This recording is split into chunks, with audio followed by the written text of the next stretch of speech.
చిట్ట చివరి మన హగ్గయి గ్రంథానికి వచ్చాం. ఎక్కువ మంది దేనికోసం ఎక్కువ ప్రార్థన చేస్తారు? ఇప్పుడు మనం ఆ విషయం ధ్యానం చెబుతాం. హగ్గయి అనే ప్రవక్త ఇశ్రాయేలు ప్రజలకు చిట్ట చివరి 2 ప్రసంగాలు చేస్తున్నప్పుడు చెప్తున్నటువంటి కొన్ని మాటలు చెప్తాం. పోయినసారి మనం ధ్యానం చేస్తాం. హగ్గయి అనే ప్రవక్త అపవిత్రత గురించి చెప్పాడు. దేని గురించి? అపవిత్రత. ఈరోజు మనం ఆశీర్వాదం, మూడోది అధికారం. అపవిత్రత, ఆశీర్వాదం, అధికారం. ఎన్ని ఆలు? ఉన్నాయి, 3 ఆలు ఉన్నాయి. అపవిత్రత, ఆశీర్వాదం, అధికారం. పోయిన వారం మనం అపవిత్రత గురించి ధ్యానం చేశాం. అపవిత్రత ఈజీగా స్ప్రెడ్ అవుతుంది. ఉదాహరణకు నా ఫ్రెండ్ ఉన్నాడు అనుకో, నా ఫ్రెండ్కి ఒక గర్ల్ ఫ్రెండ్ ఉందనుకో, ఉందనుకో కాసేపు అనుకోండి. కాసేపు ఇప్పుడు నా ఫ్రెండ్ చాటింగ్ చేస్తూ బేబీ, బుజ్జి, బంగారం అని వీడియో కాల్ మంచి మాట్లాడుతున్నప్పుడు వాళ్ళిద్దరి మధ్య ప్రేమ, సామరస్యం, తింటున్నా, లేచిన, బ్యాడ్కెళ్ళినా, ఆ పాప కేరింగ్ చూడడం, ఆ బేబీ నా దగ్గర డబ్బులు లేదంటే ఫోన్పే కొట్టడం, గూగుల్ పే కొట్టడం, అన్ని పేర్లు కొడుతుంది అనుకో. తప్పేం నువ్వు చెప్తాను. ఉదాహరణకు ఇప్పుడు పక్కన ఉన్న నాకు గర్ల్ ఫ్రెండ్ లేదనుకో, ఏమనిపిస్తుంది చెప్పండి? ఏమనిపిస్తుంది? నాకు ఒక అమ్మాయి అంటే బాగుండు అనిపిస్తుంది. అంటే ఏం చెప్తున్నా? అపవిత్రత అంటే ఈజీగా స్ప్రెడ్ అవుతుంది. లోకాశలు అనేవి అపవిత్రత అనేది ఈజీగా స్ప్రెడ్ అవుతుంది. పవిత్రత స్ప్రెడ్, అది మనం ధ్యానం చేస్తాం. ఈరోజు మనము ఆశీర్వాదం గురించి ధ్యానం చేస్తాం. తర్వాత అధికారం. ఈ రోజుతో మనం హగ్గయి గ్రంథాన్ని పూర్తి చేయబోతున్నాం. వచ్చే ఆదివారం నుంచి ఆత్మీయ యుద్ధాల గురించి మనం ధ్యానం చేయబోతాం. ఏం యుద్ధాలు? ఆత్మీయ యుద్ధాల గురించి మనం ధ్యానం చేయబోతాం. Right, come to the point. ఇప్పుడు నేను ఆశీర్వాదంలోకి వెళ్లే ముందు హగ్గయి అనే ప్రవక్త ఏం చెప్పాడో ఒక ముక్క చెప్తాను, ఓకేనా? ఇప్పుడు మనం హగ్గయి గ్రంథం 2వ అధ్యాయం 14వ వచనం నేను చదువుతున్నాను. 14వ వచనం. అప్పుడు హగ్గయి వారికి ఇలాగూ ప్రత్యుత్తరం ఇచ్చాను, ఈ జనులను నా దృష్టికి అలాగునే ఉన్నారు. వారు చేయి క్రియలన్నీ, వారు అచ్చట అర్పించినవన్నీ నా దృష్టికి అపవిత్రములు. ఇదే యెహోవా వాక్కు. ఇంతవరకు మనం ధ్యానం చేశాం అపవిత్రత్వం అని. ఇప్పుడు 15వ వచనం నుంచి మనం ధ్యానం చేయబోతున్నాం. ఈ రాతి మీద రాయి ఉంచి, చాలా జాగ్రత్తగానండి, ఈ రాతి మీద రాయి ఉంచి యెహోవా మందిరము కట్టనారంభించినది మొదలుకొని మీ వెనుక మీకు సంభవించిన దానిని ఆలోచన చేసుకొనుడి. నాటు నుండి ఒకడు 20 కుప్పలు కంకులు వేయగా 10 కుప్పలంత ధాన్యమే తేలుచున్నది. తీసుకొనవలని 50 కొలలు తొట్టి యొద్దకు ఒకడు రాగా 20 కొలలు మాత్రమే దొరుకును. తెగులుతోనూ, కాటుతోనూ, వడ్ల కంకుతోనూ, వడగళ్లతోనూ మీ కష్టార్జితమంతటిని నేను నాశనము చేసి ఉన్నాను. అయినను మీలో ఒకడును తిరిగి నా యొద్దకు రాలేదు. ఇదే యెహోవా వాక్కు. మీరు ఆలోచన చేసుకొనుడి. తలపైగత. మీరు ఆలోచన చేసుకొనుడి అనే పదం ఎన్నిసార్లు ఉంది? 2 సార్లు ఉంది. ఇప్పుడు ఏం ఆలోచన చేసుకోమని చెప్తున్నాడు? ఇప్పుడు చాలా అవుతాడు. పోయినసారి మనం ధ్యానం చేశాం. హగ్గయి అనే ప్రవక్త ప్రవచిస్తున్నాడు. ఎందుకు ప్రవచిస్తున్నాడు? వీళ్ళు ఆటంకాలతో ఆగిపోయారు. ఏం ఆగిపోయారు? మందిరం కట్టడం మానేశారు. సో హగ్గయి గ్రంథం ఆటంకాలతో ఆగిపోయిన ఆత్మీయత. ఇంట్రడక్షన్ చెప్పేటప్పుడు చెప్పా, ఎందుకు హగ్గయి గ్రంథం రాయబడింది? ఆటంకాలతో వాళ్ళు ఆగిపోయారు. ఆటంకాలతో ఆగిపోయారు. దేనికోసం ఆగిపోయారు? మందిరం కట్టడం మానేశారు. మానేసిన తర్వాత దేవుడు ఏం చేశాడు? హగ్గయి అనే ప్రవక్తను లేపి మొత్తం ఎన్ని ప్రసంగాలు? 5 ప్రసంగాలు. పైకి 1, 2, 3, 4, 5 ప్రసంగాలు కనపడ్డాయా? ఇప్పుడు పైకి పోని. మొదటి ప్రసంగము, 2 ప్రసంగము మనం ధ్యానం చేసాం. మొదటి 2 ప్రసంగాల్లో ఏమేమి ఉన్నాయి? మీ నిర్లక్ష్యము, మీ బాధ్యత, మీతో ఉంటా. మీ నిర్లక్ష్యము, మీ బాధ్యత, మీతో ఉంటా. 3వ ప్రసంగం మనం ధ్యానం చేశాం. నిరాశ, నిబంధన, నిబ్బరం. ఇప్పుడు ఏ ప్రసంగము? 4, 5 ప్రసంగాలు ఈరోజు మనం ధ్యానం చేయబోతున్నాం. పోయినసారి మనం ధ్యానం చేశాం దేని గురించి? అపవిత్రత, ఆశీర్వాదము, అధికారం. సో మొత్తం ఎన్ని ప్రసంగాలు? 5 ప్రసంగాలు. ఈ 5 ప్రసంగాల్లో మీరు చక్కగా అట్టూకిగా ఏమంటారు, హగ్గయి గ్రంథాన్ని మీ డైరీలో కానీ, మీ పుస్తకాలు కానీ, ఈవెన్ మీ బైబిల్లో కూడా ఈజీగా రాసుకోవచ్చు. 2 అధ్యాయాలు. ఈ 2 అధ్యాయాలు సులభంగా అర్థం అవ్వాలంటే ఎన్ని ప్రసంగాలు ఉన్నాయి హగ్గయిలో? హగ్గయి అనే ప్రవక్త ఎన్ని ప్రసంగాలు చేశాడు? 5 ప్రసంగాలు చేశాడు. ఈ 5 ప్రసంగాలు మొదటి 2 ప్రసంగాల్లో ఉన్నటువంటి మాట, నేను మీ నిర్లక్ష్యము, మీ బాధ్యత, మీతో ఉంటా. మీ అర్థం కాలేదా? అర్థమైందా? తర్వాత 2వది నిరాశ, నిబంధన, నిబ్బరం. నీ తర్వాత అపవిత్రత, ఆశీర్వాదం, అధికారం. ఈజీగా గుర్తుపెట్టుకోవచ్చు. అర్థమైందా? అర్థం కాలేదా? సో ఇప్పుడు తీసే రైట్. ఎందుకు ఈ విషయం చెప్పానంటే ఇప్పుడు మనము ఆశీర్వాదం గురించి ధ్యానం చేయబోతున్నాం, ఓకేనా? ఇలా ఈజీగా ఇప్పుడు ఆశీర్వాదం రావాలంటే ఏం చేయాలి అన్న విషయాన్ని ప్రవక్త చెప్తున్నాడు. ఎందుకు ఈ మాట చెప్పానంటే నిన్నటి దినాన చెప్పాను కదా, నాకు సంఘటన జరిగింది. ఒక దైవజనులు వచ్చి ప్రార్థన చేశారు. ఇలా ప్రార్థన చేసినప్పుడు, ప్రభువా నీ బిడ్డలకు ప్రభువా ఏమంటారు, ఆశీర్వాదాన్ని రిలీజ్ చేస్తున్న ప్రభువా, కారును రిలీజ్ చేస్తున్న ప్రభువా, డబ్బును రిలీజ్ చేస్తున్న ప్రభువా, స్థలాలను రిలీజ్ చేస్తున్న ప్రభువా, ఇల్లులు రిలీజ్ చేస్తున్న ప్రభువా, తర్వాత డబ్బులు రిలీజ్ చేస్తున్న ప్రభువా. ఇలా తప్పని అంటాంలా. ఆ పాయింట్ నీకు అర్థం చేసుకొని, నేను తప్పులు పట్టట్లా, ఎటకారం చేయట్లా, ఇంకోటి చేయట్లా. ఒకవేళ ఆ ప్లేస్లో మీరుంటే లేదా నేనుంటే వ్యక్తిగతంగా ప్రార్థనలో ఎక్కువసేపు ఏం కోరుకుంటారు? అర్థం కాలేదా? అర్థమైందా? మళ్ళీ చెప్పాలా? అర్థమైందా? సరే మేము మాట చెప్తాను. ప్రార్థనలో ఎక్కువగా నాకు ఇది కావాలి, నాకు ఇల్లు కావాలి, నాకు బట్టలు కావాలి, నాకు ఆస్తి కావాలి, నాకు బిడ్డలు బాగుపడాలి, నాకు డూప్లెక్స్ ఇల్లు కావాలి, కారు కావాలి, ఇల్లు కావాలి అడగడం తప్ప తప్ప తప్ప నేను మాట్లాడు తప్ప తప్ప కాదు, తప్పు కానే కాదు. కానీ గుర్తుపెట్టుకో, ప్రార్థన 10 నిమిషాలు అనుకో, 10 నిమిషాల్లో 9 నిమిషాలు అదే ఉందంటే భయంకరమైన తప్పు. అర్థం కాలేదా? అర్థమైందా? 10 నిమిషాల్లో 9 నిమిషాలు అదే ఉందంటే తప్పు.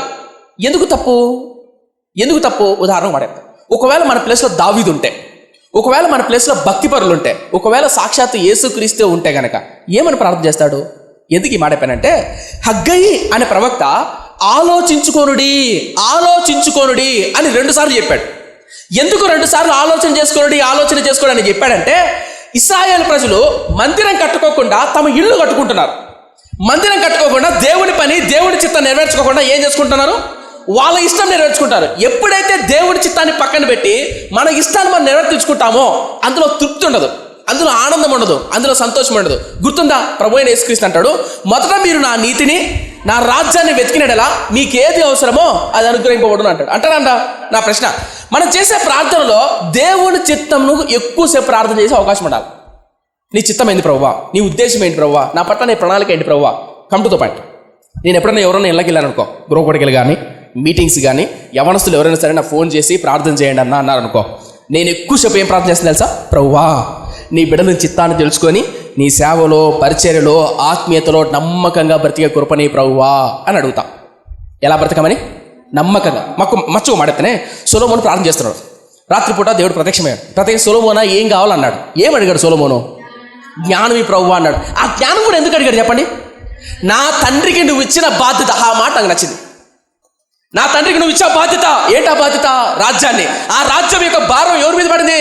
నా మీద పడింది. ఈ బాధ్యతను నమ్మకంగా నిర్వర్తించే కృపని నాకు ఈ ప్రభువా. అలాగే భర్తగా, భార్యగా, యవనస్తులంగా, సేవకులంగా, పరిచారకులుగా నువ్వు నాకు తలాంతి ఇచ్చావు, నువ్వు నాకు జీవితాన్ని ఇచ్చావు. భర్తగా, భార్యగా ఉన్నా, భార్యగా నేను ఓడిపోకూడదు, భర్తగా నేను ఓడిపోకూడదు, నీ పరిచారకుడుగా, నీ సేవకుడుగా, నీ సేవకురాలుగా, పాటలు పాడే వరంగలిగిన వ్యక్తిగా నేను ఓడిపోకూడదు. ఓడిపోకుండా ఆత్మీయంగా నమ్మకంగా జీవించే కృప నాకు ఈ ప్రభువా. ఇది కదా ఎక్కువ ప్రార్థన చేయాలి. మీకు ఇంకా అడుగుతా. అపొస్తలుల కార్యక్రమంలో చాలా చేస్తాను ప్రార్థన గురించి ఇప్పుడు మనం చెప్పబోతున్నా. ఎందుకు మాడుతున్నా అంటే, మీరు ఎక్కువసేపు ప్రార్థన చేస్తున్నప్పుడు ఎక్కువగా ఈ పదాలు వాడద్దండి. ఏంటి ఆ పదాలు? నన్ను దీవించు, నన్ను దీవి. తప్పేం లేదు. మళ్ళా అడగడం తప్పు కాదు, అది చిన్నపిల్ల మెంటాలిటీ. ఉదాహరణ చెప్తా. ఇందాక పిల్లోడు వచ్చాడు వాళ్ళ డాడీ దగ్గర. ఎక్కువ మంది పిల్లలు మన బంధువుల ఇంటికి వెళ్ళినా, స్నేహితుడికి వెళ్ళినా కొంచెం చిన్నపిల్లలు ఉంటారు. చిన్నపిల్లలు వాళ్ళు వస్తారు మన దగ్గరకు వస్తాను యాడ చేయి పెడతారు చెప్పండి? ఏడు మాట యాడ చేయి పెడతారన్న, జోబిలో చేయి పెడతారు. ఒకవేళ మీ దగ్గర చాక్లెటో, కురుకురేనో, లేదంటే ఇదే బిస్కెట్లు ఉన్నాయనుకో, ఎక్కడ పోతే వాళ్ళ కళ్ళు చేతులు ఆడికే పోతాయి.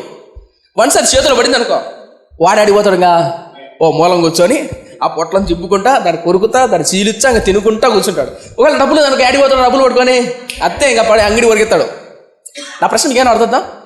నేను తప్పులు పట్టట్లా. కొంతమంది పిల్లలు దగ్గర రారు. వాడు దగ్గర రాదు, ఏం చేయాలి? ఓ చాక్లెట్ ఇచ్చి దానైనా ఎందుకు కాసేపు ముద్దు పెట్టుకోవడానికో, కాసేపు వాడిని ఎత్తుకొని ఆడిపించుకోవడానికో చాక్లెట్, డబ్బులు వాడికి ఆశ చూపిస్తే వాడు పరిగెత్తుకుంటూ వచ్చాడు. మా అమ్మ నేను చిన్నగా ఉన్నప్పుడు చాలా లావు ఉండేవాడు. గజ్జలు కట్టి నాకు తాడు కట్టి కట్టేవాళ్ళట మా అమ్మ అంటే. చిన్నప్పుడు స్నానం చేశారని ఆయన మా ఇంటి పక్కన ఒక అమ్మాయి ఉండేదంట. అంటే అప్పట్లో చదువుకునేవాళ్ళు. అదే నేను చిన్నగా ఉన్నప్పుడు ఆ అమ్మాయి చాక్లెట్ చూపించి రానాయన అంటే సార్ నేను టింగి కొని పోయేవాడంట. మా అమ్మ అంటది. ఎందుకు చెప్పానంటే, చిన్నపిల్లలకు చాక్లెట్, డబ్బు ఇది చూపిస్తే ఎలా అయితే పరిగెత్తుకుంటూ పోతారో, ఆత్మీయతలో మారుమోసు పొందిన బిడ్డలు చిన్నపిల్లలాగా నాకు అది ఇది అని ఎక్కువసేపు దాని మీద కాదు ఆధారపడాల్సింది. తప్పని అంటాంలే, అది చిన్నపిల్ల మెంటాలిటీ. అర్థం కదా? చిన్నపిల్లల మెంటాలిటీ. ఉదాహరణ చెప్తా. ఇంకా ఒక పిల్లోడు వచ్చాడు వాళ్ళ డాడీ దగ్గరికి. 2 రూపీస్ వాళ్ళ డాడీకి ఎక్కువ తక్కువ? 2 రూపీసు 3 రూపీసు బిస్కెట్ ప్యాకెట్ ఎక్కువ తక్కువ అని అడుగుతానా? చాలా తక్కువ. అది వాళ్ళ నాన్న సంపాదించిన ఆస్తి అబ్బాయిదే. భూమి ఆకాశాన్ని సృష్టించిన దేవుడు ఎంత గొప్ప ప్రణాళిక కలిగి ఉంటే ఆఫ్టర్ ఆల్ చిన్న ఆశీర్వాదం కొరకు అడుగుతావా? అర్థం కలదా? చిన్న కారు కోసం, చిన్న ఇల్లు కోసం, చిన్న బైక్ కోసం అదే ఎక్కువసేపు ప్రాకులాడతావా? అది కాదు. ముక్కు మొహం తెలియని వాళ్ళని ప్రభావితం చేసే ఉజ్జీవన్ నాకు ఈ ప్రభువా అని అడుగు. మర్చుకోమాడతాను. 2016 సాయంత్రం మాకు హాస్టల్లో 7:30కి లంచ్ అయిపోతుంది. 7:30కి బెల్లు కొడతారు కదా, బెల్లు కొడతారు. 8:30కి అయిపోతుంది బ్రేక్ఫాస్ట్, అదంతా డిన్నర్. అయిపోయిన తర్వాత 8:30 నుంచి మాకు డివోషన్ ఉంటుంది. డివోషన్ అంటే కాసేపు అందరం కలిసి ప్రార్థన చేయాలి, ఒక హాఫ్ అన్ అవర్ దేశం కోసం, దానికోసం. 9:30 నుంచి ఇంకా 10 వరకు లైట్స్ అన్నీ ఆన్లో ఉంటాయి. 10కి అన్నీ ఆఫ్ చేయాలి. ఎందుకు ఆఫ్ చేయాలంటే ఎర్లీ మార్నింగ్ 4:30కి లేయాలి. సో లైట్లు ఆన్లో ఉంటాయి కానీ ఆడాడి తిరుగుతారు కదా హాస్టల్లో, కాబట్టి లైట్లను ఆఫ్ చేయాలి. సో అందరూ ఆఫ్ చేసిన తర్వాత పడుకుంటాను. 10:30 తర్వాత చిన్నగా నా పడక గది నుంచి లేచి టెరస్ మీద ఉంటుంది, మా కాలేజీలో టెరస్, కిచెన్ ఉంటుంది టెరస్ మీద. ఆ టెరస్కు మూల చెత్త కుండి ఉంటుంది అన్నమాట. అంటే కూరగాయలు టమోటాకాయలు అన్ని కోసిన తర్వాత డబ్బాలు వేస్తాం. ఆ డస్ట్బిన్ దగ్గర పక్కన మోకాళ్ళ నుండి రాత్రి 10:30, 11, 12, 12:30, 1 గంట వరకు అక్కడ మోకాళ్ళ నుండి ఏడ్చుకుంటూ ప్రభు సన్నిధిలో ప్రార్థన చేసి మెల్లగా కిందికి వెళ్ళి శబ్దం వినపడకుండా మళ్ళీ బెడ్ మీద పడుకుంటాను. ఇలా నేను ప్రార్థన చేస్తున్న కొన్ని దినాల్లో నా స్నేహితులు, కొంతమంది స్నేహితులు అంటే నాతో పాటు చదువుతున్నారు కదా, చూశారు కొంతమంది. ఆ అబ్బాయి అంటున్నాడు, ఆ దినాల్లో నిన్ను చూసి నేను చాలా బలపడ్డాను అన్నాడు. ఏంటే నిన్ను చూసి నేను చాలా. ఆ అబ్బాయికి తెలియని విషయం ఏం తెలుసా, నేను ఎంత బలహీనుడు నాకు తెలీదు.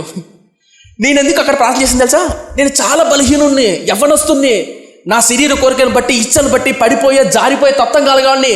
కాబట్టి ఆ మూలకెళ్ళి ఏమని ఏడ్చామని తెలుసా, తండ్రి పవిత్రునిగా పరిశుద్ధునిగా నా కళ్ళు ఒళ్ళు నీ చిత్తానుసారంగా బ్రతికే కృప నాకివ్వు అని ఏడ్చేవాడిని. నా భవిష్యత్తులో నాకు ఉద్యోగం ఇల్లు ఇవ్వు, భార్యనివ్వు, కుటుంబాన్ని ఇవ్వు. సీరియస్ చెప్తున్నా, అది కాదు నా ప్రార్థన. ఏంటి నా ప్రార్థన తెలుసా, పరిశుద్ధతను, పవిత్రమైన జీవితాన్ని నీ చిత్తానుసారమైన బ్రతికే కృప నాకివ్వు అని ప్రార్థన. ఆ రోజులో 2016, 10 years బ్యాక్, 10 సంవత్సరాల కిందట. ఈరోజు నన్ను సేవకునిగా నిలబెట్టి అబ్బాయి అంటున్నాడు, నిజంగా నువ్వు నా జీవితంలోకి ఇప్పుడు వచ్చి నా కోసం ఇంత దూరం వచ్చి నన్ను బలపరిచే చాలా చాలా థ్యాంక్. మా సంఘంలో నువ్వు అందరికీ తెలుసు అన్నాడు. వాళ్ళ సంఘంలో అంట నేను అందరికీ తెలుసు అంట, కానీ చాలా పేద సంఘం. నిన్ను కడప నుంచి పిల్లలు నాకు ఆశ ఉంది, కానీ కడప నుంచి నువ్వు ఖర్చు పెట్టుకుని ఇంత దూరం రావాలంటే ఎంతో కొంత ఖర్చు అవుతుంది కదా, డీజిల్కు, పెట్రోల్కు, దానికి దీనికి. ఆ ఖర్చు భరించే స్తోమత కూడా లేదు, కానీ నీకోసం ప్రతిరోజు ప్రార్థన చేస్తున్నా. ఏడ్చాడు అబ్బాయి. అది విన్న తర్వాత కారులో నేను వస్తున్నా, అన్నయ్య వాళ్ళ కారు, నేను రిటర్న్ వస్తున్నప్పుడు నేను ఏడ్చుకుంటూ వచ్చా, నేను బాధపడకుండా వచ్చా. ఏంటో తెలుసా, ఎన్నికలేని నేను అతడికి ఆశీర్వాదకరంగా దీవెనకరంగా నేను ఉన్నానా. ఏంటంటే ఎన్నికలేని నేనే బలహీనుడిని. ఆ వ్యక్తి ఏమంటున్నాడు, ఎందుకు పడుతుంది తెలుసా, మనలో నిజంగా ప్రభావం ఉంటే నిన్ను బట్టి, నీ కుటుంబాన్ని బట్టి, నీ సొంత తమ్ముడో అన్నో తల్లిదండ్రులు, నీ భార్య అనగలుగుతారు, ఏమండి మీరు చేసిన ప్రార్థన, ఏమండి మీరు చేసిన జీవిత విధానం నన్ను ఇన్స్పైర్ చేసింది. అలా ఇన్స్పైర్ చేసే విధంగా ఉండాలంటే మన ప్రార్థనలో ఆయన కృపను కోరుకోవాలి, మన ప్రార్థనలో ఆయన చిత్తాన్ని కోరుకోవాలి, మన ప్రార్థనలో ఆయన ప్రభావాన్ని కోరుకోవాలి. కానీ మనమేం కోరుకుంటాము, ఈ లోక ఆశీర్వాదం కోరుకుంటాం. అర్థం కాలేదా, అర్థమైందా? అందుకనే హగ్గయి తన ప్రవక్త ఏం చెప్తున్నాడు, ఇశ్రాయేలు ప్రజలారా మీరు మందిరం కట్టక ముందు ఎలా ఉన్నారో, మందిరం కట్టిన తర్వాత ఎలా ఉన్నారో ఆలోచన చేసుకోనుడి. ఎందుకు, మందిరం కట్టడం అనేది నా చిత్తం. మీరు మందిరం కట్టడం మానేసి పంటలు పొలాలు వేస్తున్నారు. 20 కంకులు రావాలనుకుంటే 10 వస్తున్నాయి. పంట నాశనం అయిపోతుంది. ఎందుకు నాశనం అయిపోతుంది, నా చిత్తాన్ని పక్కన పెట్టారు కాబట్టి.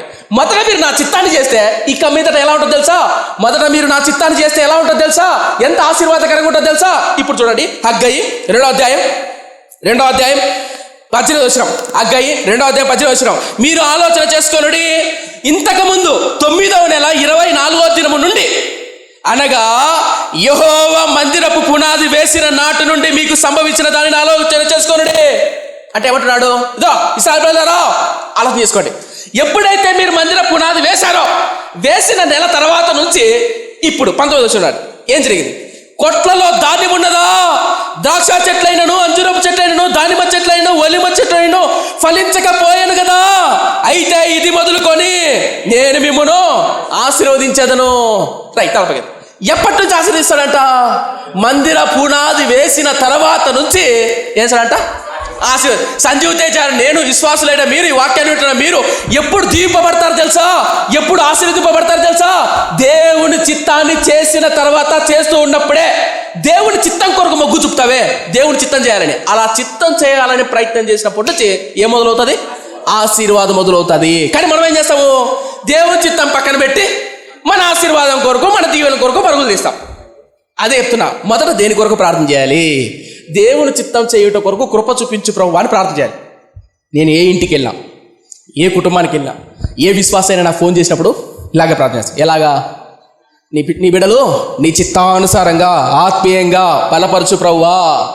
అలా బలపరిస్తే ఆటోమేటిక్గా వస్తుంది. మా తల్లులా మేము మాట్లాడతాం. మా అమ్మ అప్పుడప్పుడు పాలు కాచి పెరుగు చేస్తుంది. పాలు కాచి దాంట్లో ఏమస్తారు, తోడా తోడేస్తారు కదా, తోడే కదా, తోడేస్తారు. ఇప్పుడు మధ్యాహ్నం పూట మా తమ్ముడు పాలు వేసిన ఆ పాలలో కాంచిన తర్వాత తోడేస్తారు. ఇప్పుడు మా అమ్మ ఆ పాల గిన్నె దగ్గర కూర్చొని పరుగ్గా పెరుగ్గా పెరుగ్గా అంటదా అంటదా అంటదా అంటదా అవలేదు పెరుగు అవాహయామి అంటే అవుతుందా? అవ్వదు. తోడేసావు, వేసిన తర్వాత ఆటోమేటిక్ ఏమవుతుంది? ఇంకా పెరుగు అవుతుంది. ఒక 6 hours 7 hours ఆటోమేటిక్ ఏమవుతుంది? నువ్వు వద్దన్న అవుతుంది. అది అవుతుంది కదా. నా ప్రశ్న, దేవుడి చిత్తం చేస్తే నీ వెనక పరిగెత్తుకుంటూ వచ్చాయి. నువ్వు అడగను అసలే నాకు అది కావాలి నాకు అంటే అడిగింది పర్లేదు, కానీ ఎక్కువసేపు చిన్నపిల్లలాగా అది కావాలి ఇదిగా కాదు. అందుకని అగ్గయ్య అంటున్నాడు, మీరు ప్రయత్నం చేస్తున్నారు. ఏమని? పంటలు వేస్తున్నారు, పొలాలు వేస్తున్నారు, షెడ్లు వేస్తున్నారు, పంట పడుతున్నారు, ఇల్లు కట్టుకుంటున్నారు, కానీ ఏం లేదు, సుఖం లేదు, ఫలితం లేదు, ఆశీర్వాదం లేదు. ఎందుకు లేదు? నా చిత్తాన్ని నా మందిరాన్ని పక్కన పెట్టేశారు. ఏం పెట్టారు? పక్కన పెట్టేశారు. మై ఫ్రెండ్స్, ఆశీర్వాదం చెప్పండి ఎప్పుడు వస్తుంది? దేవుడి చిత్తం చేసిన తర్వాత ఆశీర్వాదం పరిగెత్తుకుంటూ వస్తుంది. రాసి పెట్టుకోండి మాట. ఏటికి వస్తుంది? పరిగెత్తు. నీకేం అవసరం? నీకేం అవసరం? ఉదాహరణకు మాట, మన మందిరంలో ఈ వస్తువులు కానీ కొరముట్లు కానీ ప్రతి దాని వెనక ఒక వస్తువు. ఆఖరికి నా చేతిలో ఉన్న మొబైల్ ఫోన్ కూడా నేను అమ్మ చెప్తే దీనికోసం కూడా నేను ప్రార్థన చేశాను. తెలుసా మీకు? నా ఫోన్ కాల్ ప్రభు ప్రార్థన చేశాను. ఇంకా 2-3 నెలల్లో ప్రభు సెప్టెంబర్ అక్టోబర్ వస్తుంది, నాకు ఫోన్ కాల్ ప్రభు, దానికోసం కూడా ప్రార్థన చేస్తున్నాను. ఇస్తాడు ఇడా, కానీ ఎక్కువసేపు చేయండి. మళ్ళీ దేనికోసం? ప్రార్థన కోసం. దేనికోసం చేస్తా? నీ చిత్తం నెరవేర్చబడాలి, ఏదున్నా నా జీవితంలో నీ చిత్తం నెరవేర్చబడాలి అని ప్రార్థన చేస్తాను. ఎందుకు మాట్లాడారంటే, మొదట ఆయన చిత్తం కొరకు ప్రార్థన చేయండి. అపోస్తులుడైన పౌలు దావీదు గురించి మాట్లాడాడు, భలే ఇష్టమైన మాట. అపోస్తుల గారి గ్రంథం 13వ అధ్యాయం. అపోస్తులుడైన పౌలు ఆయా ప్రాంతాలకు వెళ్ళి సేవ చేస్తున్నప్పుడు పరిశుద్ధాత్మ దేవుడు లూకా ద్వారా రికార్డ్ చేసిన మొట్టమొదటి ప్రసంగం. అంతకుముందు చాలా ప్రసంగాలు చేశాడు, కానీ ఓ ప్రసంగం చూద్దాం. 13వ అధ్యాయం అపోస్తుల గారి బుక్ ఆఫ్ యాక్ట్స్ చాప్టర్ 13. ఈ ప్రసంగం ఎవరు చేస్తున్నారు? అపోస్తులుడైన పౌలు. 15వ వచనం, ధర్మశాస్త్రమును ప్రవక్తల లేఖనమును చదివిన తర్వాత సమాజ మందిరపు అధికారులు, సహోదరులారా, ప్రజలకు మీరు ఏదైనా బోధన వాక్యం చెప్పవలని ఉన్న ఎడల చెప్పుడని వారికి వర్తమానము చేసిరి. అప్పుడు పౌలు నిలవబడి చేసైగ చేసి ఇట్లా నేను చరిత్ర చెప్తా. దీని వెనక ఏం జరిగింది, దీని వెనక ఏం జరిగింది చెప్తా. పౌలు మారుమూసి పొందాడు దమస్కు అనే పట్టణంలో, తెలుసు కదా. దమస్కు అనే పట్టణంలో మారుమూసి పొందిన తర్వాత కొన్ని సంవత్సరాల తర్వాత మొదటి మిషనరీ యాత్ర కోసం అంటే సువార్త ప్రయాణం బయలుదేరాడు. అలా బయలుదేరుతున్న ఒక ప్రాంతానికి వచ్చాడు. ఆ ప్రాంతంలో సమాజ మందిరాలు ఉండేవి. దీన్ని ఏమంటారు?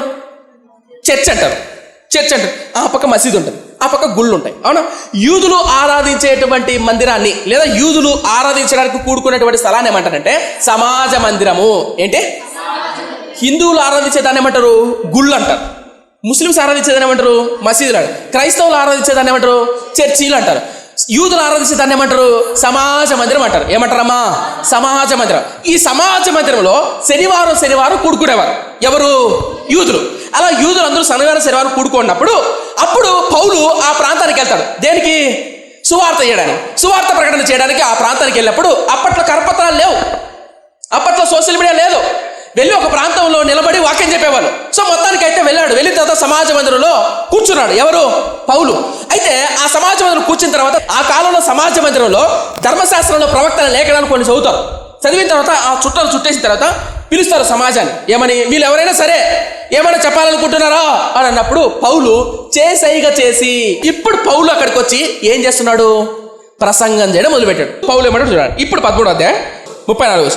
మరియు ఇక కుళ్ళు పట్టకుండా ఆయనను మృతులలో నుండి లేపుటను బట్టి దావీదునకు అనుగ్రహించిన పవిత్రమైన వరములను మీకు అనుగ్రహింతును, అవి నమ్మకములైనవని చెప్పాడు.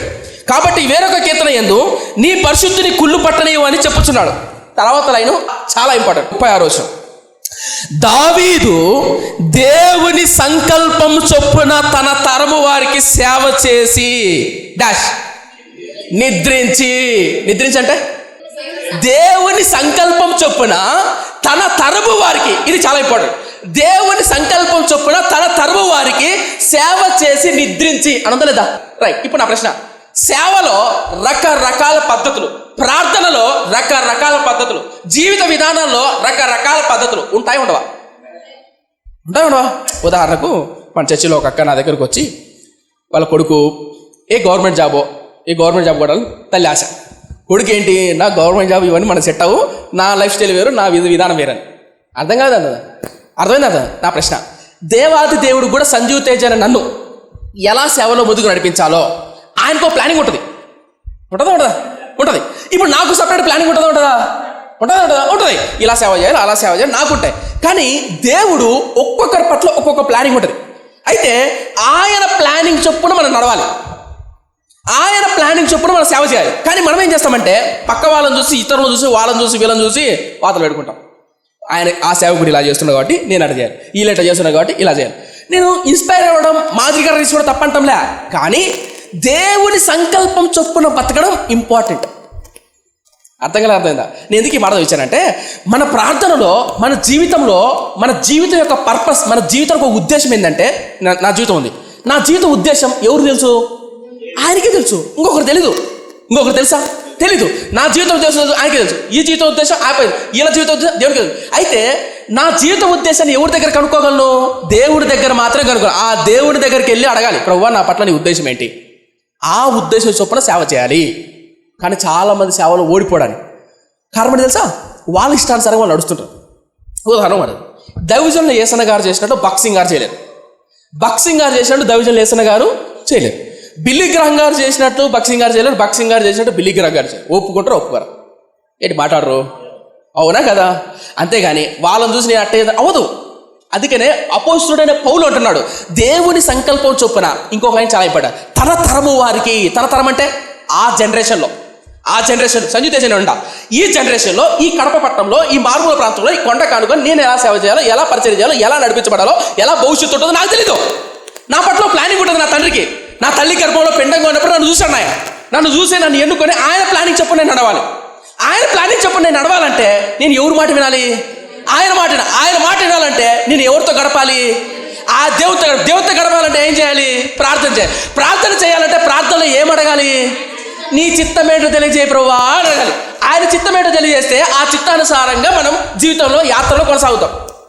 ఇంకా అర్థం కాలేదా? ఇంకా అర్థం చెప్తాం. ఇంగ్లాండ్ దేశంలో ఇద్దరు అన్నదమ్ములు, అద్భుతమైన అన్నదమ్ములు, చిన్నప్పటి నుంచి కష్టపడి చదివారు. నా లైఫ్ను 2016-17 ఆ టైంలో సెకండ్ హ్యాండ్ బుక్స్ అమ్ముతారు ఆర్టీసీ బస్ దగ్గర. ఒక ఆయన ఉంటాడు, సెకండ్ హ్యాండ్ ఆర్టీసీ బస్ దగ్గర జిల్లా కోర్టు ఉంది కదా, కడపైన అడుగుతాండి, బెంగళూరు అట్లా కడపలో జిల్లా కోర్టు ఉంది కదా, విశాల్ మార్ట్కి ఎదురుగా. జిల్లా కోర్టు కట్ట ముందుకెళ్తే ఆ ఫుట్పాత్ మీద సెకండ్ హ్యాండ్ బుక్స్ పెట్టుకొని అమ్ముకుంటేవాడు ఒక ఆయన పెద్ద మండే. ఆయనకు కూతురు ఉంది. వాళ్ళ కూతురు నీకంటే తెలిసిన అంటారేమో, ఉంటారు కొంతమంది తెగలు. ఆడ ఆర్మీ డిపార్ట్మెంట్లో నాతో పాటు అమ్మాయి ట్రైనింగ్ చేసేది, ఓకే, సివిల్ డిపార్ట్మెంట్. అయితే వాళ్ళ డాడీ సెకండ్ హ్యాండ్ బుక్స్ అమ్ముతారనమాట. నేను ఆ ఆర్మీ డిపార్ట్మెంట్లో ట్రైనింగ్ చేస్తున్నప్పుడు పుస్తకాలు చదువుతుంటా. మొత్తం 13 మంది అమ్మాయిలు అబ్బా, నేను ఒక్కని అబ్బాయిని. 13 మంది అమ్మాయిలు, నేను ఒక్కని అబ్బాయిని. నేనేం చేస్తాంట, అవసరమైతే అమ్మాయితో ముచ్చట్లు పెట్టుకోవచ్చు. నేను ముచ్చట్లు పెట్టుకునే రకం కాదు, ఆడ పుస్తకాలు చదువుతాను. వాళ్ళు ఏంది అబ్బాయి ఇప్పుడు పుస్తకాలు చదువుతున్నాడు, ఏంది ఇదే అనేవాళ్ళు. కానీ నేను చదువుతూ ఉండేవాడు.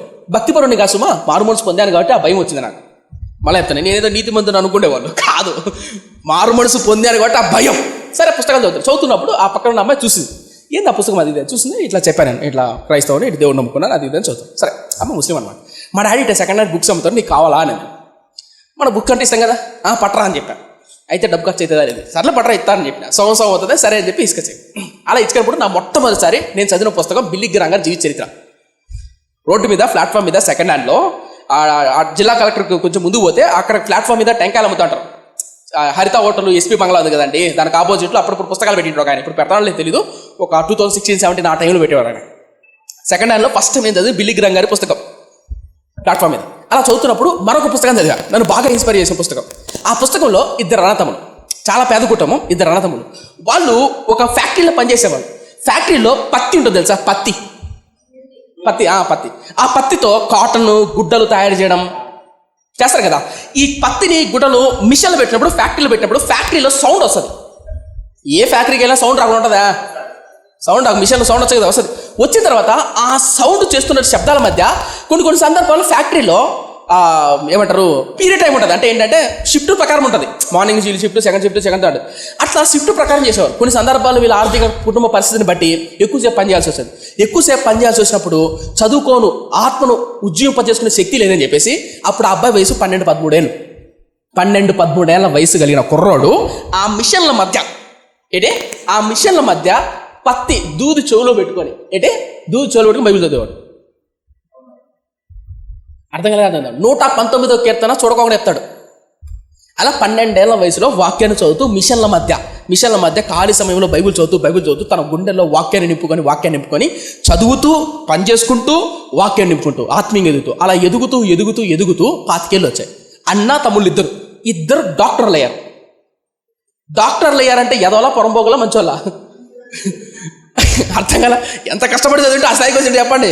అలా నేను ఎందుకు మాట్లాడిందంట, ఎంత ప్యాషనేట్గా చదివింటారు, ఎంత కసిగా చదివింటారు. తన యవ్వన కాలాన్ని, బాల్యాన్ని అల్లరితో కూడిన ఆటపాటలతో కాకుండా దేవుని కొరకు అలా సమర్పించారు. అయితే అన్నదమ్ములు ఇద్దరు చదివిన తర్వాత ఇద్దరు డాక్టర్లు. అదే ఇంగ్లాండ్ దేశంలో డాక్టర్ హాస్పిటల్ కడితే ఎంత డబ్బు వస్తుంది? ఒక హాస్పిటల్ కట్టి దాంట్లో డాక్టర్గా చేస్తే ఎంత డబ్బు సంపాదించవచ్చు, ఎంత పేరు సంపాదించవచ్చు. అన్నదమ్ములు ఇద్దరు వచ్చిన తర్వాత తల్లిదండ్రులు చెప్పారు, నాయన డాక్టర్ అది అంటారు. చాలా మంది ఏం జరిగింది, అన్నేమో నేను డాక్టర్ అవుతాను అన్నాడు, తమ్ముడేమో లేదు నేను ఈ డాక్టర్ ఎందుకు నేర్చుకున్నానంటే దేవుని పరిచయం కొరకు. ఏ పరిచయం కొరకు? దేవుని పరిచయం కొరకు, పేదలకు అనేకులకు నేను సేవ చేయాలి అని ప్రార్థన చేసి కనిపెట్టేవాడు. అన్నదమ్ములే, ఇద్దరు డాక్టర్లే. కానీ ఇద్దరిలో ఒక వ్యక్తి, ప్రభువా నీ చిత్తం ఏంటి, నీ చిత్తం నాకు తెలియదు అని ఏడ్చి ప్రార్థన చేశావు. కాలం మారే తర్వాత దేవుడు తెలియజేశాడు. ఏంటి తెలుసా? ఆఫ్రికా దేశానికి వెళ్ళి సేవ చేయాలి. ఆఫ్రికా దేశానికి వెళ్ళాడు. ఆఫ్రికా దేశంలో నేను చెప్తున్న చరిత్ర 19 శతాబ్ద కాలం జరిగిన చరిత్ర. వెళ్ళిన తర్వాత ఆఫ్రికా దేశంలో భయంకరమైనటువంటి రోగం, మలేరియా, టైఫాయిడ్. మీకు తెలుసా, ఎయిడ్స్ అనే మొట్టమొదటి వ్యాధి కనుక్కున్న ప్రాంతం ఆఫ్రికా. ఎయిడ్స్ అనే మొట్టమొదటి కనుక్కున్నది. ఇదంతా ఏం చెప్తాను సార్, వాయు వర్ష లేని జీవితాల్లో, క్రమశిక్షణ లేని ఆరోగ్య జీవితాలు, ఒంటి మీద బట్టలు ఎలా వేసుకోవాలో మోంగాడుకోవాలో తెలియనటువంటి, నైతిక జీవితం తెలియనటువంటి రోజులు, మనుషులు. అలాంటి రోజులు వాళ్ళ మధ్యకి వెళ్ళి సేవ చేశాడు ఆయన. సేవ చేస్తున్నప్పుడు చనిపోయాడు. అన్న ఉంటాడు కదా, అన్న చనిపోయేదానికంటే తమ్ముడు ఉన్నాడు కదా, తమ్ముడు ఇంకా బతికున్నాడు, అన్న చనిపోతున్నాడు. మరణ పడక మీద ఉన్నప్పుడు అన్న పిలిచాడు. పిలిచిన తర్వాత అన్న డాక్టరే, బాగా మంచి పొజిషన్ వచ్చాడు. కానీ అన్న వచ్చిన తర్వాత అన్న భయం వేస్తుంది. తమ్ముడు నాకు భయం వేస్తుంది. ఎందుకు భయము? నువ్వు దేవుని నమ్ముకున్నావు కదా, మార్మోన్స్ పొందావు కదా. కానీ మార్మోన్స్ పొందాను, పరలోకానికి వెళ్తాను. అయితే భయం ఏంటంటే, పరలోకానికి వెళ్ళిన తర్వాత నా తండ్రి అడిగాడు అనుకో, నా కోసం ఏం చేసాం? అప్పుడప్పుడు భర్తలు కానీ, భార్యలు కానీ అమ్మగారింటికి వెళ్ళా, అత్తగారింటికి వెళ్ళా, బయటికి వెళ్ళా ఎదురుస్తూ ఉంటారు ఇంటికాడ. పిల్లలు కూడా దేనికోసం చెప్పండి? ఏమన్నా తెస్తారేమో అని వస్తారు. అడిగేది ఏమన్నా తెచ్చావా అని అడుగుతారట. పరమ తండ్రి, మారుమనసు పొందిన మనం, రక్షణ పొందిన మనం, ఇన్నేళ్ళు రక్షణ పొందావు, ఇన్నేళ్ళు మారుమనసు పొందావు. ఆడికి వెళ్ళిన తర్వాత ఆయన మనల్ని అడుగుతాడు, నా కోసం ఏం తీసుకొచ్చావు? నీకోసం నేను నా కుమారుని పంపించా భూమి మీదకి. నీకోసం నా కుమారుని ప్రాణ త్యాగం అర్పించే విధంగా భూమి మీద తన ప్రాణాన్ని అర్పించాడు. రక్షణ ఇచ్చా, జీవితాన్ని ఇచ్చా, ఆరోగ్యాన్ని ఇచ్చా, కుటుంబాన్ని ఇచ్చా. నా కోసం ఏం తెచ్చావు అని అడిగితే ఏం చెప్పాలి తమ్ముడు?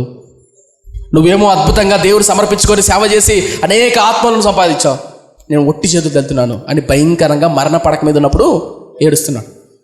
ఇద్దరు డాక్టర్లే. కానీ చనిపోయాడు, తమ్ముడు చనిపోయాడు. తమ్ముడు అన్న చనిపోయాడు. ఇప్పుడు తమ్ముడు మరణస్థితిలో ఉన్నాడు. చనిపోయిన తర్వాత తమ్ముడు అద్భుతమైన సేవ చేసి ఆ దేశంలోనే ఒక మార్గాన్ని, ఒక గొప్ప ఉద్యమాన్ని రగిలించిన దైవజుడు. ఆయన పేరు డేవిడ్ లివింగ్స్టన్ అని దైవజుడు. ఎందుకు మాట పని తెలుసా?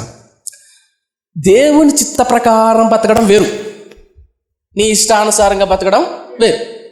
దేవుని చిత్తానుసారంగా బతికితే ఆశీర్వాదం వస్తారా? వస్తుంది. దేవుని చిత్తం కాకుండా కూడా ఆశీర్వాదం సంపాదించచ్చు. అర్థం కలదు కదా? దేవుని చిత్తానుసారంగా కాకోకుండా నువ్వు దేవుని చిత్తం చేయొద్దు, నీ ఇష్ట ప్రకారం బతుకో. అలా బతుకుతూ కూడా నువ్వు ఆస్తి, డబ్బు, హోదా, పలుకుబడి సంపాదించలేమా? సంపాదించచ్చు.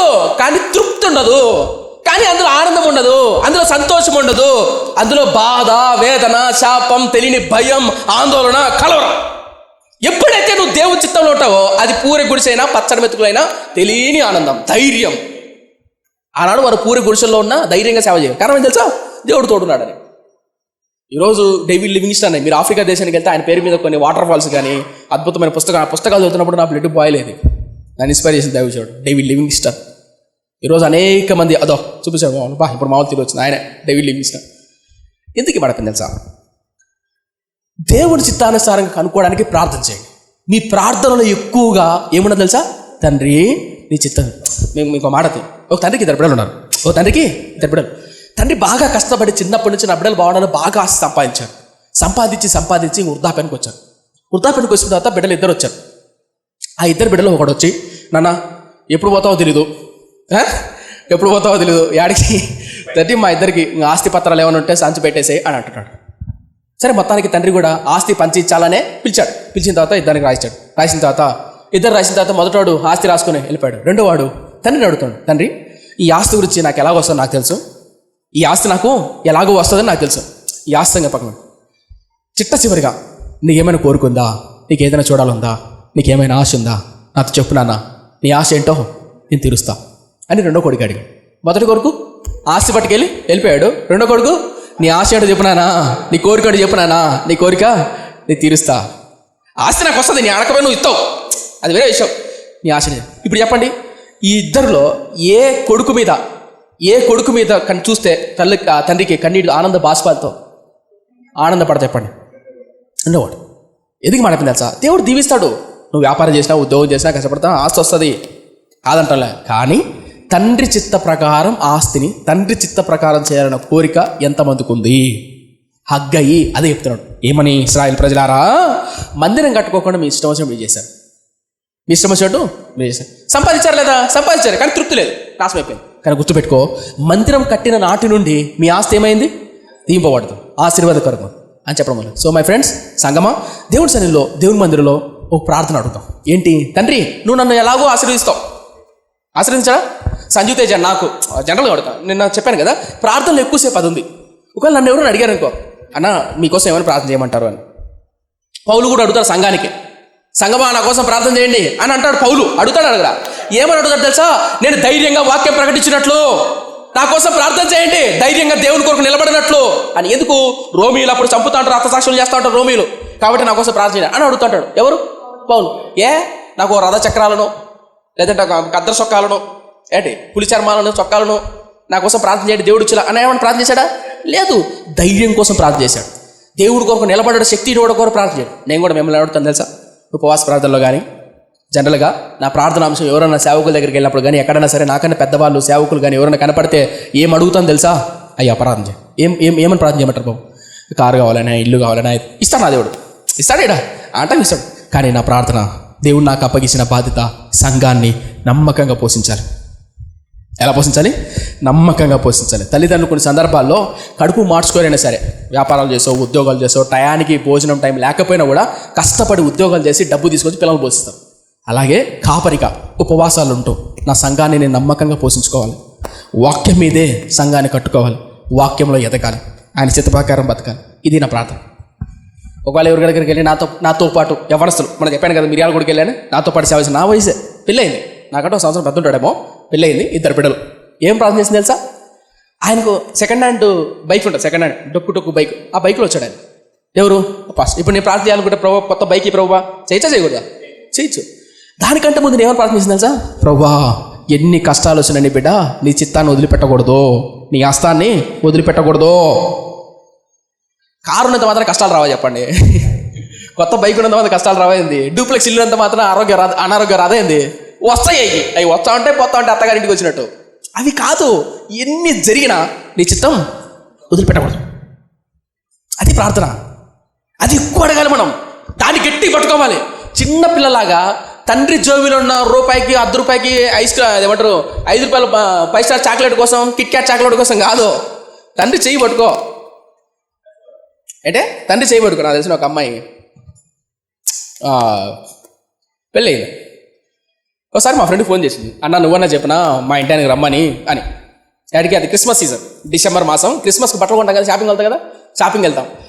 భర్త ఏం చేశాడంటే 5,000 ఇచ్చాడు. ఇదో 2 బిడ్డలు, 2 బిడ్డలు, ఇదో ఇద్దరికి తలా 500 వాళ్ళు 3,000, నీకు 2,000, మొత్తం ఎంత? 5,000. 5,000 శుద్ధిలో పెట్టి పోయి షాపింగ్ చేసుకోపోడని చెప్పాడు. ఎవరు? భర్త. 5,000 ఇచ్చాడు. ఈ భర్తకి 2 పిట్టలు పెట్టుకొని పోలే యాడికి, భవిష్యత్తు కడవలోకి. అయితే ఆమె ఏం చేసింది చూడన్న, పెళ్ళయింది, కనీసం ప్రేమతో వచ్చి 2 బిడ్డలు కనిన తర్వాత పట్టుకోవడం మానేశాడు. అప్పట్లో అయితే చెయ్యి పట్టుకొని మరీ పిలుచుకోపోయాడు. యాడికి? షాపింగ్ మాల్ పిలిచి ఏం కావాలి చెప్పు, నీకు ఎంత కావాలి చెప్పాను. ఇప్పుడైతే చెప్పండి నన్ను. సరే మావాడు ఏం చేశాడు, ఫ్రెండ్ ఫోన్ చేశాడు, బుద్ధు దానికి 2 ఆడపిల్లలు పట్టుకొని ఎట్టపోతుంది ఆడపిల్ల, ఆమె ఎట్టపోతుంది అమ్మాయి, 2 ఆడపిల్లలు, పో నువ్వు కూడా మీ భార్యతో పాటి అని అన్నాడు. ఎవరు? మా ఫ్రెండ్. ఆ అబ్బాయి ఫోన్ చేసి, అప్పుడు ఆ అబ్బాయి ఏమన్నా తెలుసా, ఓరి పిచ్చోడా, నీకు పెళ్ళి కాలేదు కాబట్టి నీకు అర్థం కావట్లేదు, నేను పోయాను అనుకో, నేను ఇచ్చింది ఎంత? 5,000. ఇప్పుడు నేను ఆమెతో పాటు పోయాను అనుకో, 10,000-15,000 అవుతుంది బిల్లు. ఇప్పుడు నేను ఇచ్చే 5,000 ఖర్చు పెట్టుకొని వస్తుంది. ఇప్పుడు భర్త నేను ఉన్నాను కదా, ఇప్పుడు బిల్లు కట్టాల్సింది ఎవరు? నేను. ఆడికి పోయిన తర్వాత 1 తీసుకోవాల్సింది 2-3 తీసుకుంటుంది, 2-3 తీసుకొని 4 తీసుకుంటుంది. తీసుకొని బిల్లు ఎవరికి ఇస్తుంది?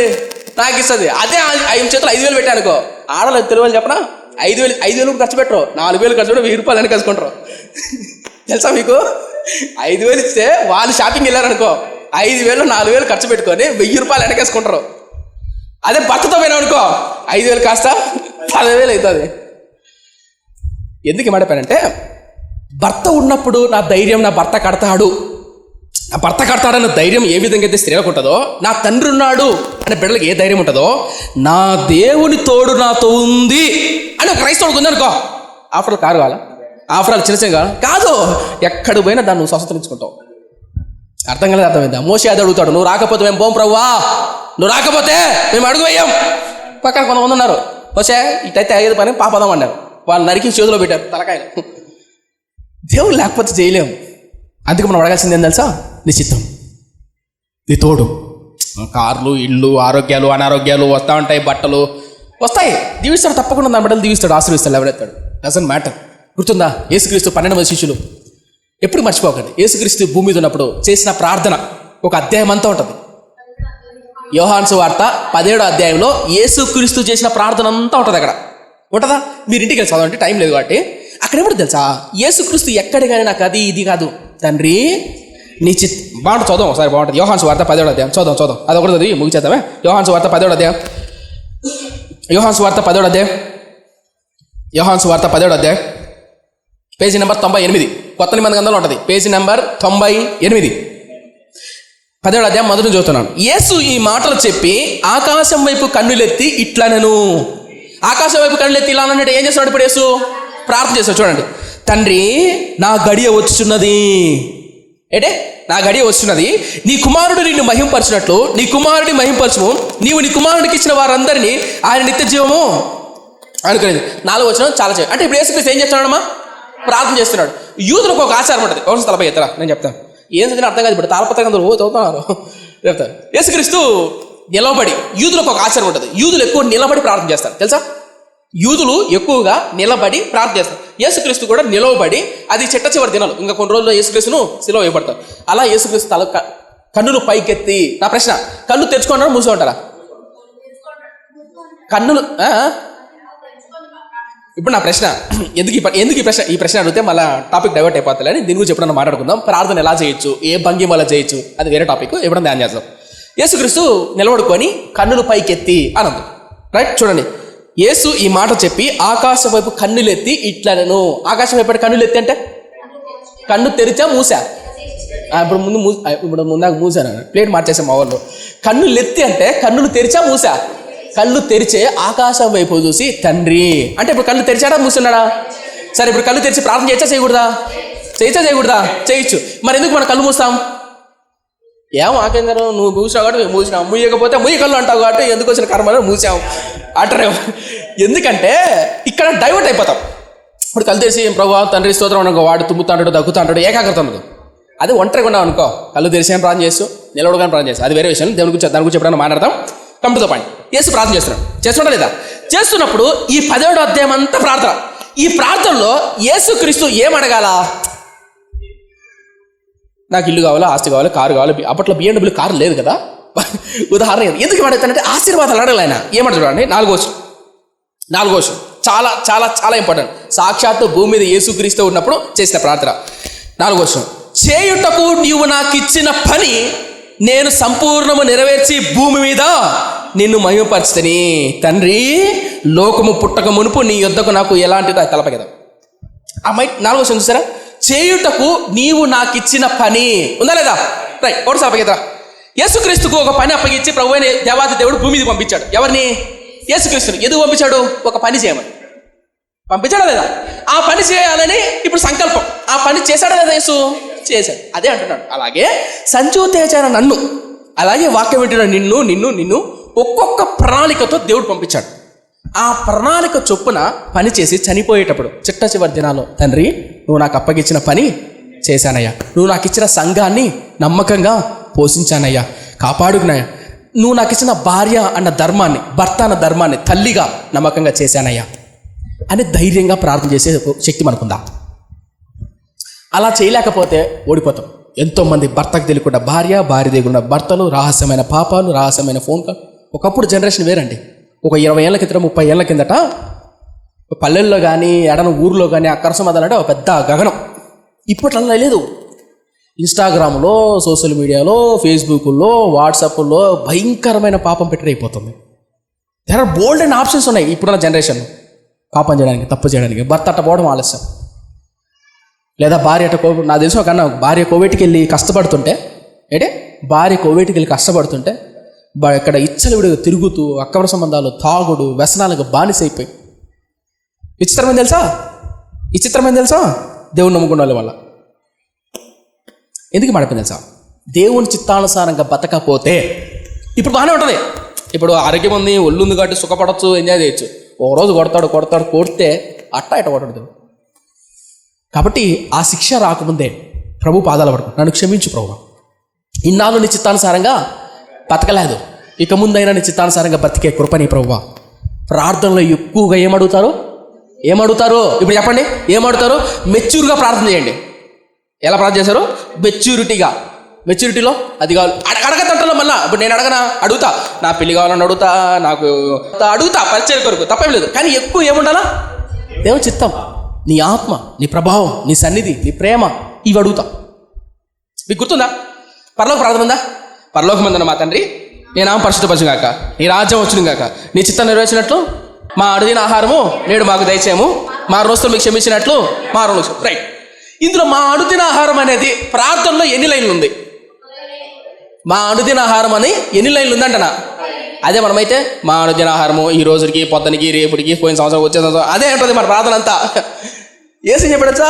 స్టార్టింగ్ తండ్రి పరలోకంలో చిత్తం నెరవేర్చినట్లు ఈ భూమి మీద ఎక్కడ మొదలు చెప్పండి? చిత్తం, తండ్రి చిత్తం. ఎక్కువ ఏమని చెప్పండి ప్రార్థనలో? తండ్రి చిత్తం.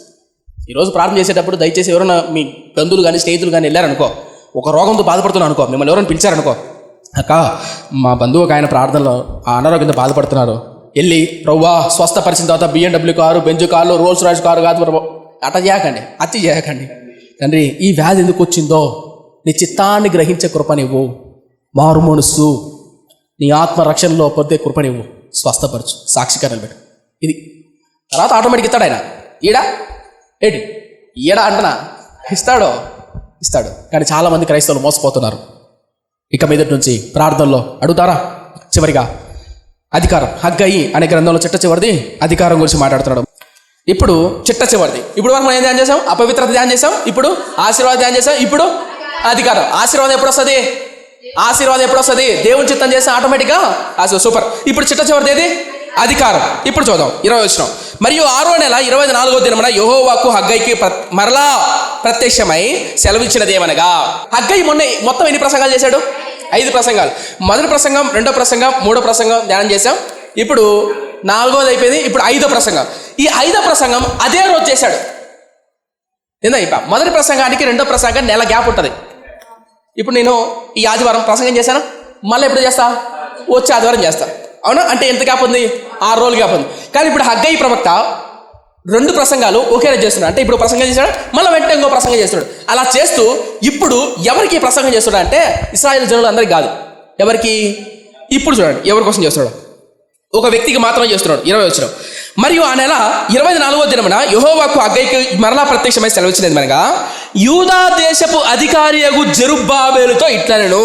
ఈ ప్రసంగం ఎవరితో? జెరుబ్బాబేలుతో అనెను. ఆకాశమును భూమిని నేను కంపింపజేయుచున్నాను, రాజ్యముల సింహాసనములను నేను కింద పడవేతును, అన్యజనుల రాజ్యములకు కలిగిన బలమును నాశనం చేతును, రథములను వాటిని ఎక్కిన వారిని క్రింద పడవేతును, గుర్రములను రౌతులను ఒకరి ఖడ్గము చేత ఒకరు కూలుదురు. నా సేవకుడు అయిన షయల్తీయేలు కుమారుడైన జెరుబ్బాబేలు, నేను నిన్ను ఏర్పరచుకొని ఉన్నాను గనుక ఆ దినమున నేను నిన్ను తీసుకొని ముద్ర ఉంగరముగా చేతును. ఇదే సైన్యములో 10 యెహోవా. ఇది ప్రవచనం. చిట్ట చివరి ప్రసంగం. హగ్గయి అనే వ్యక్తి చేస్తున్నాడు, ప్రవచనం చేస్తున్నాడు, ప్రసంగం చేస్తున్నాడు. ఈ ప్రవచనం ఏముంటుందంటే జరుగుతుంది. ఇందా చెప్పా, జెరుబ్బాబేలు అనే వ్యక్తి ఎక్కడికి వచ్చాడు? బబులోను బానిసత్వం నుంచి వచ్చాడు. ఈ మందిరం కట్టడానికి వస్తువులు, సామాగ్రి ఎవరు ఇస్తున్నారు? ఆ వ్యక్తి ఇస్తున్నాడు. ఎవరు ఆ వ్యక్తి? కోరేషుని పరిపాలిస్తున్న రాజు ఇస్తున్నాడు. ఆ రాజు, శత్రు దేశం రాజు మందిరం, దేవాలయం కట్టాల్సినటువంటి రాళ్ళు, కలప, చెక్క ఇవన్నీ ఇస్తున్నాడు. ఎవరికి ఇస్తున్నాడు? హగ్గయికి. ఉదాహరణ, నేను మందిరం కడుతున్నాను అనుకుని కుదా, నేను సేవ చేస్తున్నాను, పరిచయం చేస్తున్నాను. కొన్ని సందర్భాల్లో అన్యజనులు, దేవుడిని ఎరుగని పిల్లలు, దేవుడిని నమ్ముకున్నటువంటి వ్యక్తులు ఏదో సేవకుడు అంట ఇచ్చేయండి అని చెప్పేసి కొంచెం దయదలిచి ఇస్తారు. ఇస్తారా? ఇస్తారు. అలా తీసుకుంటున్నప్పుడు నాకు బాధ వేస్తుంది. తెలుసా మీకు ఆ విషయం? అదేందన్న బాధ అంటారేమో. అన్యజనుడు ముగ్గు మొహం తెలియని వ్యక్తి ఒక వ్యక్తి వచ్చి ఏదో బతకనీలే లేదో చేయనీలే అని చెప్పి ఒక అన్యజనుడు ఇచ్చాడు అనుకో, ఎంతో కొంత బాధ ఉంటుందా? ఎందుకు అంటారేమో. దేవుని పిల్లలు వీయడం వేరు. దేవుని పిల్లలుగా మీరు మార్మోన్స్ పొంది రక్షణ పొంది దేవుడు బాధ్యతతో పరిచర్యంతో మీరు బాధ్యత ఇవ్వడం వేరు. ఇంకా అర్థం కాలేదో మీకు అర్థం అవుతుంది. మా నాన్న ఉన్నాడండి, ఏంటే మా నాన్న ఉన్నాడు, మా నాన్నకు వృద్ధాప్యానికి వచ్చిన తర్వాత ఎవరు పెట్టాలి? జనరల్గా బిడ్డలుగా పెట్టాలి, రైట్? మేము పెట్టుకోకుండా పరాయి వ్యక్తి వచ్చి ఒక ప్లేట్లో అన్నం పెట్టి ఇస్తున్నాడు అంటే మేము ఓడిపోయినట్ట కదా. ఇశ్రాయేలు ప్రజలు కూడా ఆర్థికంగా దిగజారిపోయారు. ఎందుకంటే బానిసలుగా వెళ్ళిపోయారు. బానిసత్వం వాళ్ళ దగ్గర డబ్బులు లేవు, మందిరం కట్టుకోవడం శక్తి లేదు. కాబట్టి దేవుడు ఏం చేశాడు? అన్యరాజు ఇస్తున్నప్పుడు పెడుతున్నప్పుడు ఎంతో కొంత భయముతో, ఇక్కడ అర్థం కాదు కానీ యజ్రా గ్రంథంలో ఉంటుంది, భయముతో బిక్కుమంటూ రాత్రులు ఆయుధాలు పెట్టుకుని కాపలా ఉంటూ మందిరం కట్టుకుంటారు. ఉదాహరణకు కాంపౌండ్ ఉందా, ఈ కాంపౌండ్ చుట్టూ ఎవరైనా వస్తారేమో అని చెప్పి కాపలా ఉండడం, ఒకడు మందిరం కట్టడం, కాపలా ఉండడం, మందిరం కట్టడం, అలా బిక్కుమని భయంతో కట్టుకుంటున్నారు. అలా భయంతో కట్టుకుంటున్నప్పుడు చాలని డబ్బు ఎవరో ఇచ్చిన సొమ్ములతో కట్టుకుంటున్నప్పుడు అధికారైన జెరుబ్బాబెలుకు ఎంతో కొంత నిరాశ నిస్స ఉంటుంది. సేవకుడిగా నాకు ఉంటుంది. తెలుసా మీకు అవసరం? ఎన్నోసార్లు ప్రభువా చాలని సేవలో ఈ పరిచయలో ఇది కొనాలనుకుంటే కొనలేకపోతున్నా, ఎవరో ముక్కు సహకరిస్తున్నారు, చాలా వందనాలయ్యా, కానీ ఎంతో కొంత ప్రభువా నిజంగా నువ్వు నా పక్షాన ఉన్నావా, వాళ్ళ దయచేసి నువ్వు చూడయ్యా అని కొన్ని సందర్భాల్లో దీనంగా ఆయన సన్నిధిలో మొరపెట్టిన రోజులు కాలం నా జీవితాలు. జెరుబ్బాబెలు కూడా అదే పొజిషన్. అయితే అప్పుడు జెరుబ్బాబెలుకి ఏం చెప్తుంది తెలుసా? జెరుబ్బాబెలు, నువ్వు అనుకుంటున్నావు ఏమని, శత్రువు రాజు వచ్చి నీకు ఇస్తున్నాడు, ఏదో దయచేసి ఇస్తున్నారు, ఏదో చేస్తున్నారు, కానీ గుర్తుపెట్టుకో, నీ వంశములో నుంచే ఒక ఆయన రాయబోతున్నాడు. ఆయన రాజ్యాలన్నింటినీ పడగొట్టి, అక్కడ అలంకార రూపంలో రాయబడింది. అందుకే చెప్పా, ప్రకటన గ్రంథం అర్థం అవ్వాలంటే హగ్గయి, యజ్రా, జకరియా గ్రంథం, ఏజ్కేల్ గ్రంథం దానికి అర్థం అవ్వాలని చెప్పారా? ఇక్కడ వచ్చిన ఉందే రాజులు కూలుదురు, వారి రథాలు కూలబడును, నీకు మధురాన్ని ఉంగరం ఇస్తున్నాను ఉందే, ఇవన్నీ అలంకార రూపంలో రాబడ్డాయి. అంటే అర్థం ఏంటి? అప్పట్లో రాజ్యాలను పరిపాలించే రాజులు దేని మీద ప్రయాణం చేసేవారు? రథాల మీద ప్రయాణం చేశారు. యుద్ధాలు చేసేటప్పుడు దేని మీద ప్రయాణం చేశారు? గుర్రాల మీద ప్రయాణం చేశారు. అప్పట్లో ఒక రాజు కనుక శాసనం పుట్టిస్తే సంతకం ముద్ర దేని వేసేవాళ్ళు తెలుసా? ఉంగరంతో వేసేవాళ్ళు. మీరు గవర్నమెంట్ ఆఫీసర్కి వెళ్తే సంతకం పెడతాడు, సంతకం పెడితే సరిపోదు, దాని కింద స్టాంపు కుట్టాలా, తెలుదా? సీల్ వేస్తారు, సీల్ వేసిన తర్వాత సంతకం పెట్టాలా. మీరు అనుకోవచ్చు, నేను అనుకునేవాడు అప్పట్లో, మళ్ళీ సీల్ ఎందుకు, సంతకం కూడా సరిపోద్ది కదా అని, కొన్ని సంతకం ఎందుకు, మళ్ళీ సీల్ వేసి సరిపోద్ది కదా అని. అర్థం కదా? అర్థమైందా? సీలు ఉండాలా, సంతకం ఉండాలా. అర్థమైందా? ఆ కాలంలో రాజు ఒక శాసనం పుట్టిస్తే ఆ శాసనం ఉంగరం ఉంటుంది, ఆ ఉంగరపు సీలు ఉంటుంది. అంటే ఆ కాలపు యొక్క అధికారాన్ని బట్టి అలంకార రూపంలో చెప్తానంటే, ఒక రాజు శాసనం పుట్టించడానికి ఏం కావాలా? ఉంగరం కావాలి. ఒక రాజు యుద్ధాలు చేయాలంటే ఏం కావాలా? గుర్రాలు, రథాలు, రౌతులు కావాలి. అయితే భవిష్యత్తులో ఆ ఉంగరాన్ని నీకు ఇస్తా అంటే అర్థమేమని, ఆ అధికారాన్ని నీకు ఇస్తా, ఆ ఉంగరాలు, ఆ రాజులను, అధికారులను పడగొట్టి నేను నిలబెడతా అంటే అర్థం తెలుసా? అర్థం ఏంటంటే భవిష్యత్తులో మీ సంతానం నుంచే, జెరుబ్బాబెలు అనే సంతానం నుంచే లోకరక్షకుడు ఒక ఆయన వస్తాడు. ఆయన లోకాన్నంతా పరిపాలిస్తాడు. ఆయన మాటకు ఆయన వాక్కుకు అంత శక్తి ఉంటుంది, అంత అధికారం ఉంటుంది. జెరుబ్బాబెలు భయపడకు, భవిష్యత్తులో నీ సంతానాన్ని దీవించబోతున్నా, భవిష్యత్తులో నీకు అధికారం ఇవ్వబోతున్నా అని అలంకార రూపంలో చిట్ట చివర జెరుబ్బాబెలును బలపరిచి ప్రోత్సహించి ప్రవచనం చెప్పి తన ప్రసంగాన్ని ముగించాడు. Come to point. మన జీవితంలో కూడా ప్రస్తుతం మన చుట్టూ మన పరిస్థితులను బట్టి మన దిక్కులేని వారంగా, అనాథలుగా, పేదవాళ్ళంగా కనపడచ్చు. కానీ గుర్తుపెట్టుకో, నువ్వు నమ్ముకున్న దేవుడు, నువ్వు ఆశ్రయించిన దేవుడు, మనం పట్టుకున్న చెయ్యి, దేవాది దేవుడు అయినటువంటి దేవుని శక్తి ముందర అన్ని తక్కువే. ఆయన అనుకుంటే, ఆయన పట్టుకుంటే తప్పకుండా మనం నిలబెడతా. ఆయన తలుపులు తెరిస్తే మూసేదేవుడు, ఆయన తలుపులు తెరిస్తే మూసేదేవుడు. ఎవడన్నా మూయగలుగుతాడా? మూయలేడు. సో ప్రభువుని అడుగుదామా, ప్రార్థన చేద్దామా? ఏం ప్రార్థన చేద్దాం? ప్రభువా, నా ప్రార్థనలో నీ చేత పెట్టాలి. రెండోది, నువ్వు అధికారం ఇచ్చినప్పుడు ఆ అధికారాన్ని, నేను ఈరోజు పేదవాడిని కావచ్చు, నేను వేసుకున్న బట్టలు, నాకున్న స్థితిగతులు, కానీ భవిష్యత్తులో నా తండ్రి వైన నీ చేత చేస్తాను. నా తండ్రి వైన నువ్వు నాకు అధికారం ఇవ్వతావు. అడుగుదామా? మోకరిద్దాం. హగ్గయి అనే ప్రవక్త అపవిత్రత గురించి చెప్పాడు. రెండోది ఆశీర్వాదం గురించి చెప్పాడు. మూడోది అధికారం గురించి చెప్పాడు. అద్భుతమైన మాట. కళ్ళు మూసుకుందాం. ప్రార్థన చేద్దాం. పరిశుద్ధుడా, నా కన్న తండ్రి, కృపలైన తెగల మాత, హగ్గయి అనే ప్రవక్త ఇశ్రాయేలు ప్రజలను బలపరుస్తూ, ఇశ్రాయేలు ప్రజలారా మీరు పంట వేశారు, కానీ పంట ఆశీర్వాదకరంగా లేదు. కారణం ఏంటి? మీరు నా చిత్తాన్ని వదిలిపెట్టి మందిరం కట్టడం మానేసి మీ ఇష్టం నెరవేర్చుకోవడానికి వెళ్ళారు. కాబట్టే ఓడిపోతున్నాను. తండ్రి, నీ చిత్తం నెరవేర్చే కృపణిమ్ము. నా ప్రార్థనలో ఇన్నాళ్ళు ప్రభువా చిన్న పిల్లవాడి వాళ్ళే నాకు అది కావాలి ఇది కావాలని అడిగాడు, తప్పులేదు. కానీ నాయనా తండ్రి, నువ్వు నా కొరకు ఏం ఆశపడుతున్నావు? ఈరోజు హోరేబు ప్రార్థన మందిర సంఘంలో అంటుకట్టబడి ఉన్నానంటే ఒక పరిచారకుడిగా, ఒక విశ్వాసిగా, ఒక తల్లిగా, ఒక తండ్రిగా, ఒక అన్నగా, ఒక పరిచారకుడిగా, ఒక సేవకుడిగా నా పట్ల నీ సంకల్పం ఏంటి? దావీదు దేవుని సంకల్పం చొప్పున తన తరమ వారికి సేవ చేసి నిద్రించి, అయ్యా అలా దావీదు వలె నీ సంకల్పం చొప్పున నేను సేవ చేయాలి, నీ సంకల్పం చొప్పున నేను బ్రతకాలి, నీ చిత్తానుసారంగానే బ్రతకాలి. నాకంటూ కోరికలు ఉండొచ్చు, నాకంటూ ఇష్టాలు ఉన్నాయి, కానీ నా ఇష్టాలు, నా కోరికలు నా ఇష్టం కాదు నాయనా, నీ చిత్తం. అలాగే మా పిల్లల ప్రభువా నీ చిత్తానుసారంగా బ్రతకాలి, అలాగే మా బిడ్డల ప్రభువా నీ చిత్తానుసారంగా మా సేవా పరిచర్య అంతా నీ చిత్తానుసారంగా జరిగించబడాలి. రెండవది అధికారం. నైనా బలహీనులైనటువంటి జెరుబ్బాబెలు, బానిసత్తును చూసిన జెరుబ్బాబెలుకు అధికారం ఇచ్చిన దేవుడు రాజాలను, రౌతులను, రథాలను అధికారం కూలదోసి అద్భుతమైనటువంటి ఉంగరాన్ని అనుగ్రహించు నాయన. అధికారం ఇచ్చే దేవుడు నాయన. ఈరోజు మీ బిడ్డలు వ్యాపారం చేస్తున్నవారు, చదువుకుంటున్నవారు, భవిష్యత్తులో ఉన్నతమైన అధికారమైన స్థితిలో ఉండి అనేకులకు మాదిరికరంగా ఉంటారు. ఉద్యోగాలు చేస్తున్న వారు దీవించండి, ఆశీర్వదించండి నాయనా, కనికరించు. యేసయ్య నామమున అడిగి వేడుకుంటున్నాం మా కన్న తండ్రి, ఆమేన్.